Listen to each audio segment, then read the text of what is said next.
علم کی فضیلت و اہمیت کو پوری دنیا تسلیم کرتی ہے اور ہر ایک مذہب کے ماننے والوں نے اس حقیقت کو تسلیم کیا کہ علم ایک بہت بڑی دولت ہے۔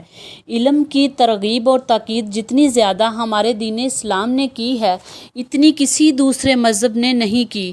بلا شبہ یہ کہنا بالکل بجا ہوگا کہ تعلیم و تدریس اسلام کا جزو ہے اور علم ہی کی وجہ سے انسان کے لیے اچھی اور صالحہ زندگی گزارنے کی راہ ہموار ہوتی ہے۔ اگر ہم دیکھیں تو ہمیں معلوم ہوگا کہ اللہ کے پاک مقدس کلام برحق قرآن مجید کا نزول ہی علم سے ہوا۔ قرآن پاک کی مجموعی آیات میں سے جو پہلے آیات نازل ہوئی ان سے قلم اور علم کی اہمیت اور فضیلت کا بخوبی اندازہ لگایا جا سکتا ہے۔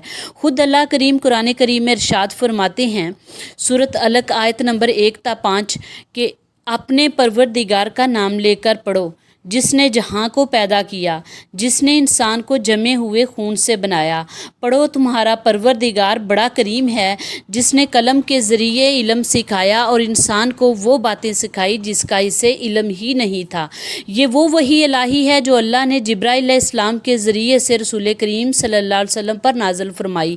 گویا جو پیغام اللہ نے سب سے پہلے دنیا کو دیا وہ یہ تھا کہ انسان لکھے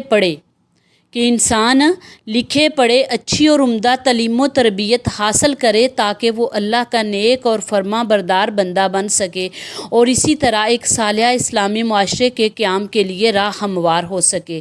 سرکار دو عالم صلی اللہ علیہ وسلم کی اس دنیا میں تشریف آوری سے قبل عرب معاشرہ جہالت، ظلمت اور گمراہی کے عمیق گڑھے میں گرا ہوا تھا۔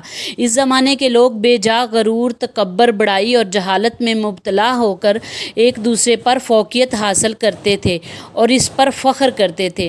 ان کے نزدیک عزت اس کی تھی جو زیادہ دولت مند اور امیر ہو۔ ان لوگوں نے کمزوروں کے استحصال کو ہی اپنی کامیابی سمجھ رکھا تھا۔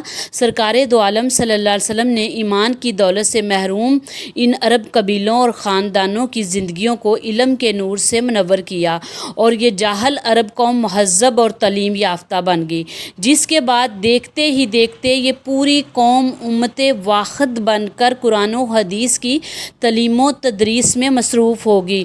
قرآن پاک میں علم حاصل کرنے اور ایمان لانے والوں کے بارے میں اللہ تعالیٰ فرماتے ہیں کہ اللہ ان لوگوں کے درجے بلند کرے گا جو ایمان لائے اور جنہوں نے علم حاصل کیا۔ اور ایک اور جگہ ارشاد ہوا کہ اے نبی کہہ دیجئے کیا علم رکھنے والے عالم اور علم نہ رکھنے والے جاہل برابر ہو سکتے ہیں؟ یہ نصیحت تو وہی حاصل کرتے ہیں جو عقل والے ہیں۔ علم کی اہمیت اور فضیلت کو جاننے کے لیے سرکار دو عالم صلی اللہ علیہ وسلم کی احادیث مبارکہ بہت سی موجود ہیں۔ خود حضور پاک معلم انسانیت ہیں اور آپ نے اپنی پوری زندگی علم سکھانے میں وقف فرما رکھی تھی۔ حضرت امامہ سے مروی ہے رسول اللہ صلی اللہ علیہ وسلم کے پاس دو آدمیوں کا ذکر کیا گیا، ان میں سے ایک عالم تھا اور دوسرا عابد۔ آپ صلی اللہ علیہ وسلم نے فرمایا عالم کی فضیلت عابد پہ ایسے ہی ہے جیسے کہ میری فضیلت تم سے ادنا شخص پر۔ حضرت ابو ہریرہ سے مروی ہے رسول اللہ صلی اللہ علیہ وسلم نے فرمایا جس نے ہدایت کی طرف بلایا اس کے لیے اتنا ہی اجر ہے جتنا اس پر چلنے والوں کے لیے ہے اور ان کے اجر میں کچھ کمی نہ کی جائے گی۔ جس نے گمراہی کی طرف بلایا اس کو اتنا ہی گناہ ملے گا جتنا کہ اس پر چلنے والوں کو ملے گا اور اس کے گناہ میں کچھ کمی نہ کی جائے گی۔ حضرت ابو ہریرہ سے روایت ہے کہ رسول اللہ صلی اللہ علیہ وسلم نے فرمایا جس سے کوئی ایسی بات پوچھی گئی جس کا اسے علم تھا اور اس نے اسے چھپا لیا تو قیامت کے دن اسے آگ کی لگام پہنائی جائے گی۔ یعنی اگر کوئی شخص علم ہونے کے باوجود چھپا لے تو اسے یہ عذاب ہوگا، ہاں اگر نہیں جانتا تو یہ کہہ دے واللہ عالم۔ جو لوگ صرف دنیاوی مقاصد کے لیے علم حاصل کرتے ہیں کہ وہ اس کے ذریعے سے دنیا کمائے اور ان کے بارے میں بھی سخت وعید ہے۔ حضرت ابو ہریرہ سے مروی ہے رسول اللہ صلی اللہ علیہ وسلم نے فرمایا جس نے کوئی ایسا علم حاصل کیا جس سے اللہ کی خوشنودی حاصل کی جاتی ہے لیکن اس نے اس کو دنیا کا مال کمانے کے لیے ہی حاصل کیا تو قیامت کے دن وہ جنت کی خوشبو بھی نہ پائے گا۔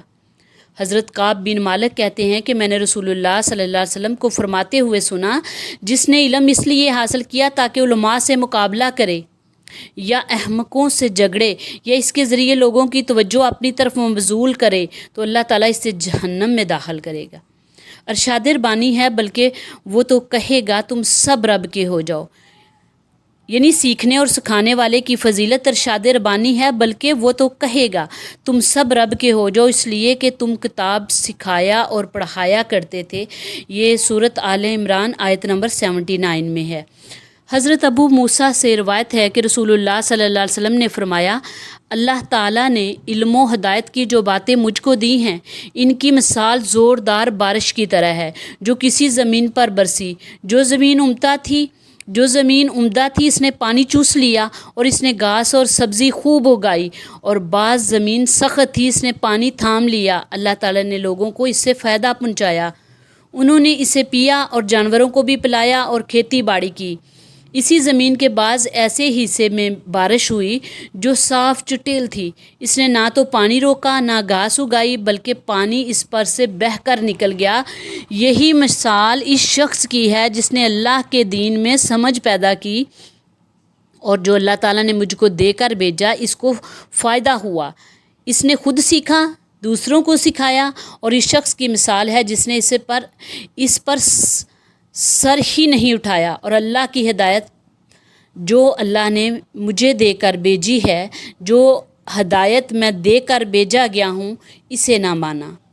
اسی طرح دوسری حدیث میں آتا ہے، عبداللہ بن مسعود سے مروی ہے، نبی پاک صلی اللہ علیہ وسلم نے فرمایا، رشک صرف 2 آدمیوں کی خصلتوں پہ کیا جائے، ایک وہ آدمی جسے اللہ نے دولت دی، وہ اسے نیک کاموں میں خرچ کرتا ہے، دوسرا اس پر جسے اللہ نے قرآن و حدیث کا علم دیا اور وہ اس کے موافق فیصلے کرتا ہو اور لوگوں کو سکھاتا ہو۔